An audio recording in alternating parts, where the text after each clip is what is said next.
Good morning mga boss. So, ito yung kumuha ko ng video kanina pero isang push button lang, saka walang indicator lamp, saka walang load. So, ngayon, nilagyan ko to ng load. Ito yung magiging silbing example, gawin na lang natin itong load na to na ito yung pinaka solenoid nung hangin natin para bumaba yung heating element or heating plate ng heat press natin. So, ngayon, ito yung temperature controller, yung relay, industrial relay na 220 volts, industrial relay na 12 volts, and solid state relay, yung nagko-control ng init natin, at dalawang push button. So, itong ano na to boss, itong sequence na to or itong diagram na to or itong automatic function nito ay para dun sa mga heat press na dihangin, pneumatic heat press, single station man or dual station or yung hydraulic heat press na delangis. So ngayon, ang sequence ito boss is ganito. So, 'di ba mostly yung mga heat press natin diyan sa sa dual station. Meron tayong dalawang push button. Ito yung. So, once nipo-push ko to, ito pala. Dito muna tayo. Temperature controller. Nagsiset tayo dito ng setting power. Ito yung init kung ilan ang i-set natin. Tapos set ulit, setting time, ST setting time kung ilang segundo. Tapos set. Ngayon, ito naman yung heating sensor na nasa papunta ito doon sa loob ng heating element. Ito yung nagsisense ng init doon para dalhin dito.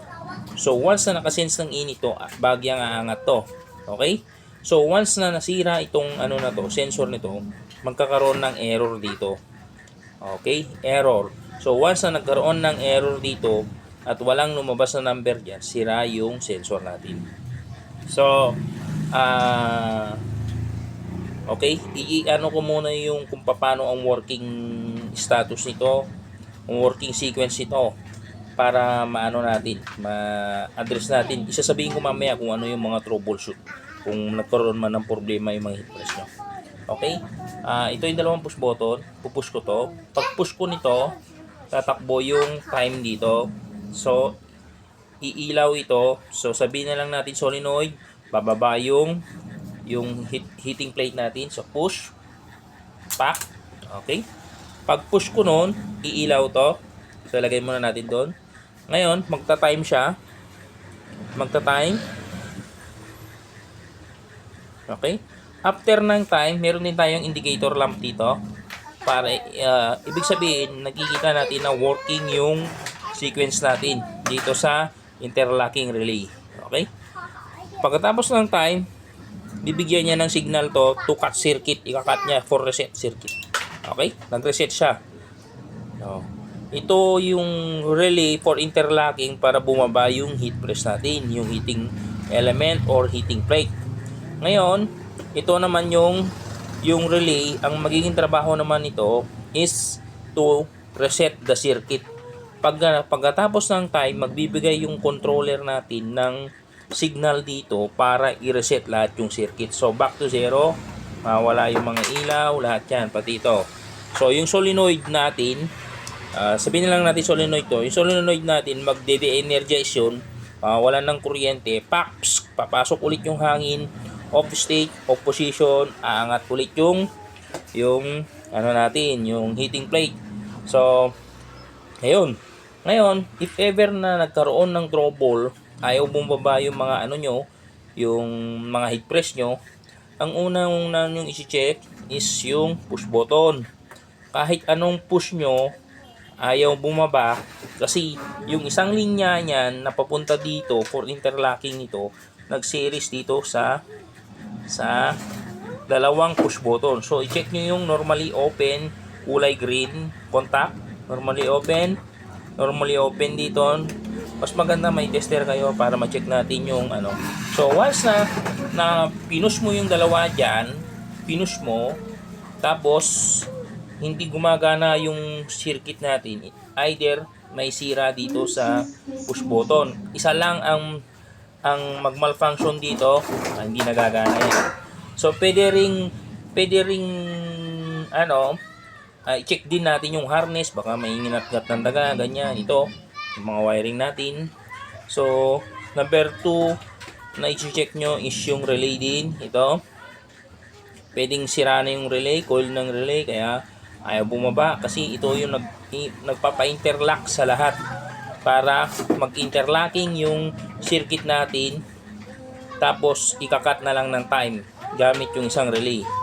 So pag push natin, ito push, pak, iilaw yan, dalawa na yan, tapos iilaw yung load natin. Ito yung magiging solenoid natin, tapos magta-time siya, time. After ng time, reset circuit. Back to normal lahat yan. Wait natin. Mag-time. 90 seconds kasi nilagay ko eh. Okay. Yan. After nito, mamamatay yung solenoid. Back to zero. Okay. So, once na ayaw mag-reset, once na after ng time at ayaw mag-reset, so ang mangyayari doon, sira itong reset relay natin.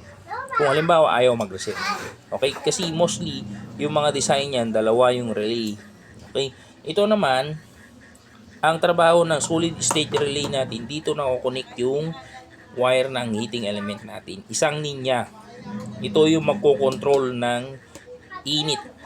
Si temperature sensor, siya yung kukuha ng signal kung anong init na doon sa heating element natin sa loob nun, dadalhin niya dito. So mag-appear dito yung reading, tapos once na na-reach niya na yung settings natin, automatic niyang papatayin si relay, solid state relay.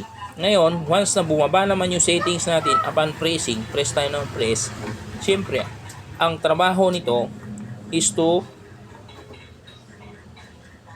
maintain yung init na settings natin. So, yun ang maging trabaho ng relay natin. So, what if nagkaroon ng problema? Biglang continuous na bumababa yung init, ganyan. So, pwedeng ang sira doon, relay or yung wiring sa loob ng heating element. Yun lang, dalawa lang yan. Bumababa yung init or nagkaroon ng damage yung wiring doon sa heating element. So, pwedeng i-check nyo yung wiring sa loob ng heating element or i-check nyo yung status ng relay. So, ang magiging wiring lang naman ng relay dito, since DC control to, DC type control, DC, most likely nasa 12 to 15 volt lang ang supply ng controller papunta dito. So, hindi tayo pwedeng magkamali sa wiring sa relay kasi positive, negative. Ito, meron tayong polarity. So, positive, negative. Kung saan yung positive, doon natin kakabit. Dito, positive, negative. Okay? Kaya red, black. Kahit di naman tayo gagawa ng color coding ng wire, okay lang. So, dito naman sa taas, dito papasok yung line 1, saka yung return niya papunta doon sa heating element. Okay? Ito yung magko-control.